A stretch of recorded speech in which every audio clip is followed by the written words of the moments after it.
Oxidative stress یہ ہے کہ جب ہمارے جسم میں آکسیجن ایک میٹابولزم میں کام کرتی ہے اور آکسیجن کام آتی ہے تو یہاں ایک مسئلہ بعض اوقات پیدا ہو جاتا ہے کہ فری ریڈیکلز پیدا ہوتے ہیں۔ فری ریڈیکلز آپ سمجھ لیں ایسے کیمیکلز ہیں جو آکسیجن میٹابولزم کے دوران خام خواہ پیدا ہوتے ہیں۔ ان میں آپ یوں سمجھے کہ ادھورا پن ہوتا ہے، یہ کنگلے کوارے قسم کے کیمیکلز ہوتے ہیں اور یہ خام خواہ ہیلدی ٹیشوز کے ساتھ جڑتے ہیں کچھ اٹیکنگ پوزیشن میں، جیسے سیل والز کے ساتھ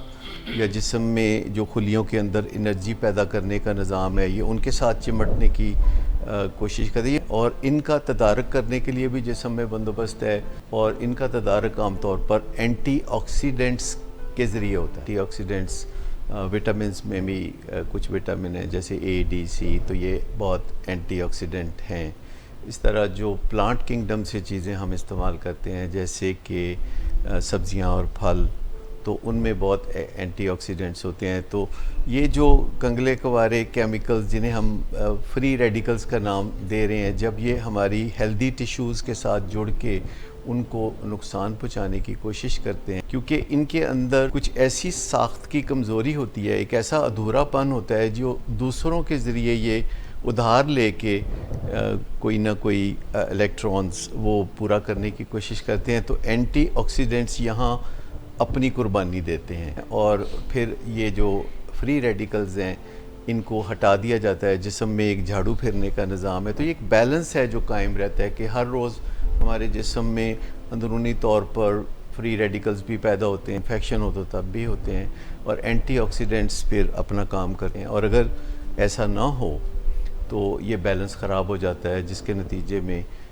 پھر ڈائبٹیز، ہارٹ ڈیزیز، کینسر یا اس طرح کی بیماریوں کی راہ ہموار ہوتی ہے۔ یوں سمجھیں کہ یہ ٹیشوز میں خلیوں کے باہر ہو رہا ہوتا ہے، یعنی جو سیلز ہیں، ہیومن سیلز ہیں، ان کی جو وال ہے وہ جو ان کو پروٹیکٹ کر رہی ہوتی ہے، اس وال پہ ان فری ریڈیکلز کا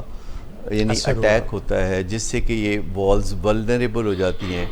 ان والز کو نقصان ہو سکتا ہے۔ جیسے ہمارے پورے جسم کے ارد گرد ایک سکن ہوتی ہے، تو یہ بھی اس لیے ہوتی ہے کہ باہر سے کوئی چیز اندر پینیٹریٹ نہ کرے۔ اندر سے اگرچہ پسینہ باہر جا سکتا ہے، پر انسانی سکن میں باہر سے کوئی چیز اندر نہیں جا سکتی۔ تو اسی طرح پھر ہر خلیہ جو اربوں خربوں پتہ نہیں کتنے خلیے ہیں ہمارے جسم میں، ہر ایک کی ایک وال ہوتی ہے، اور اس وال کا تحفظ بہت ضروری ہے کہ انفرادی طور پر وہ سیل اسی طرح محفوظ رہ سکتا ہے۔ اور ایسی بہت ساری چیزیں جو لائف سٹائل کی خرابی سے تعلق رکھتی ہیں، اس میں سب سے مضر جو چیز مانی جاتی ہے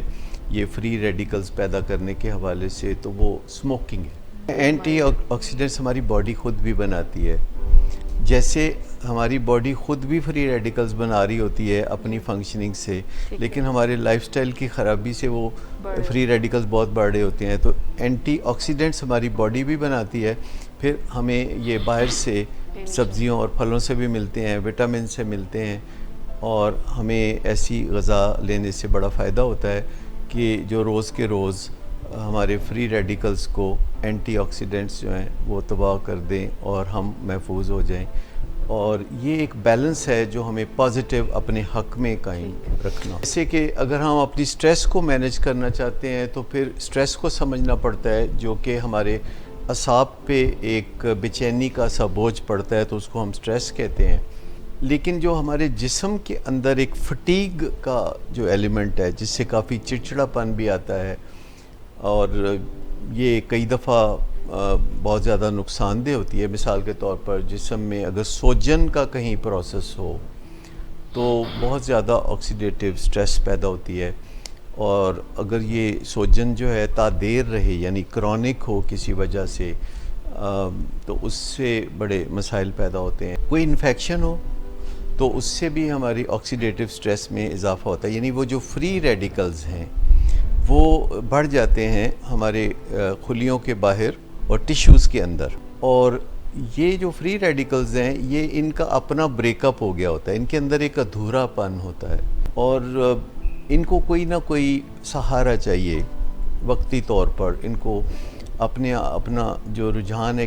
کسی سے منسلک ہونے کا جو ایک پہلو ہے فری ریڈیکلز میں، وہ بہت زیادہ ہوتا ہے، اور جب وہ ہماری ہیلدی ٹیشو کے ساتھ منسلک ہونے لگتے ہیں تو ہماری ہیلدی ٹیشو ان ہیلدی ہو جاتی ہے۔ تو ان کے اندر پھر ایک صلاحیت ہوتی ہے قربانی دینے کی، اینٹی آکسیڈنٹ کے جو مالیکول ہیں وہ یہ قربانی اپنی دے کے ہمیں بچا لیتے ہیں، اور یہ جسم کے اندر یہ جو ایک ٹاکسنز کا نظام پیدا ہوتا ہے،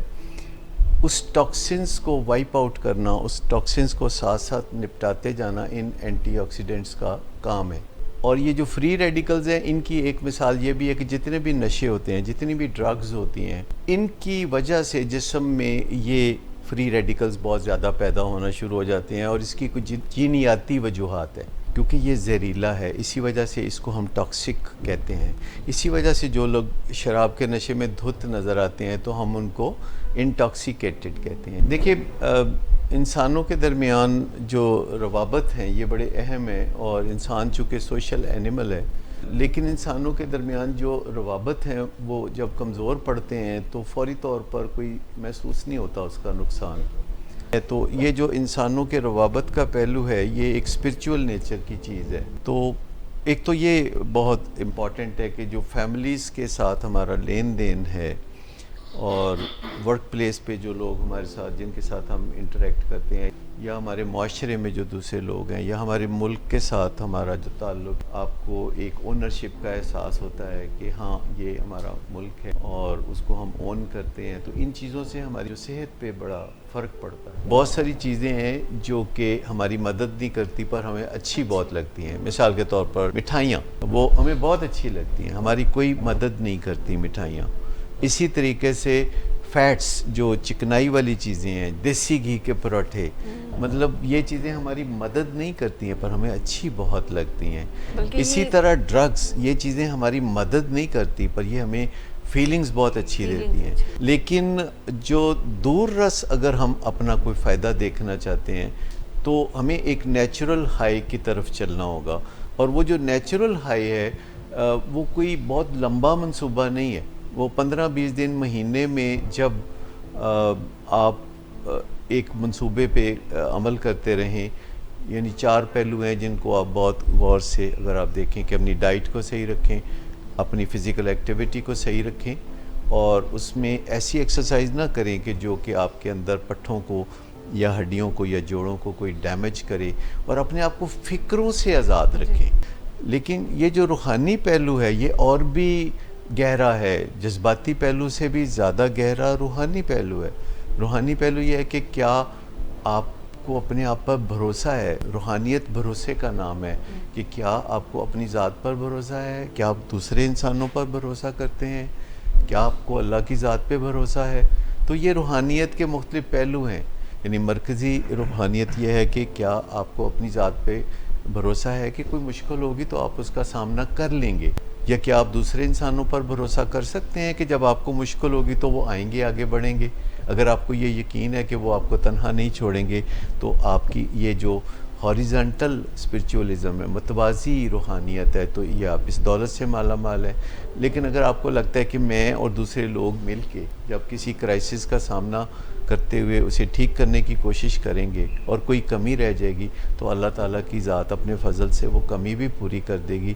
دیکھیے، سب سے پہلے تو ہمیں پتہ ہونا چاہیے کہ کیا کرنے کی ضرورت ہے، اور ہمارے اندر وہ تحریک ہوتی ہے، اور جب ہم اچھی طرح اس کے فوائد جان لیتے ہیں تو وہ تحریک آ جاتی ہے، پر اس کا مطلب یہ نہیں ہے کہ پھر ہم وہ کر بھی سکتے ہیں۔ یہ اگلا میجر سٹیپ ہے۔ دیکھیے، جیسے آپ کے پاس ول ہے تو پھر آپ کے پاس سکل بھی ہونے کی ضرورت، پھر سوشل کیپٹل کے جیسے آپ کرنا چاہتے ہیں آگے چل کے، تو آپ ایسے لوگوں کے ساتھ ملنا جلنا شروع کریں جو وہ کر چکے ہیں۔ پھر آپ اپنا ایک گرو یا مینٹور یا ڈاکٹر کوئی چنتے ہیں جو کہ آپ کو قدم با قدم مشورے دے سکے، جو سچویشنل مشورے دے سکے، جس کو آپ فون کر کے پوچھ سکیں کہ اس سچویشن میں کیا کروں۔ پھر جیسے آپ بہت ساری سیل فون اپلیکیشنز استعمال کرتے ہیں تو گڈ ہیلتھ پریکٹسز کے لیے بھی بہت ساری اپلیکیشنز موجود ہیں۔ پھر ایسی جگہیں ہیں جہاں آپ اگر جائیں تو آپ کو کچھ نہ کچھ علم ملتا ہے، جیسے ولنگ ویز میں سیمینارز ہوتے ہیں بہت ریگولر بنیادوں پہ کہ اچھی عادتیں کیسے ڈیولپ کریں، گفت و شنید کیسے سیکھیں۔ تو اس طرح کی بہت ساری چیزیں ہیں، ان سیمینارز میں لوگ شرکت کر سکتے